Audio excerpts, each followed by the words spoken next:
ভগবদ্গীতায় শ্লোক নাম্বার ৩৫-এ বলছে শ্রেয়ানো স্বধর্ম বিদ্রুগুণ পরধর্মার সুনিষ্ঠিতাং সর্বধর্মে নিধরংসেও পরধর্ম ভয়াবহ।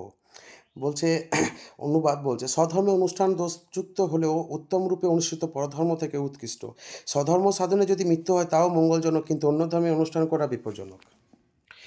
পরধর্ম পরিত্যাগ করে সম্পূর্ণরূপে ভগবান শ্রীকৃষ্ণের শরণাগত হয়ে স্বধর্ম আচরণ করাই মানুষের কর্তব্য। জড় প্রকৃতির গুণ অনুসারে শাস্ত্র নির্দেশিকা ধর্মাচরণগুলি মানুষের দেহ মনে বৈশিষ্ট্য অনুযায়ী নির্ধারিত হয়েছে। সদ্গুরু যে আদেশ দেন তা হচ্ছে পরমার্থিক কর্তব্য। বলছে নিজের ধর্মকে তুমি পালন করো, নিজের ধর্মকে তুমি অবশ্যই সেটাকে সমাজের মাধ্যমে হোক বা তুমি প্রচার করতে পারো, কিন্তু অন্য ধর্মকে নিয়ে তুমি সম্মান করতে পারো, কিন্তু সেটা নিয়ে মাতামাতি করার কিছু নেই। তাই তুমি যে ধর্মের মানুষ তুমি সেই ধর্মটাকে পালন করো, এটা হচ্ছে আমাদের আদেশ। তো ভগবদ্গীতা এটাই বলছে, তো এটাই বোঝাতে চাইলাম। তো অনেকে আছে না অন্য ধর্ম নিয়ে লাফালাফি করে, না, নিজের ধর্মকে পালন করো, অন্য ধর্মকে সম্মান করো।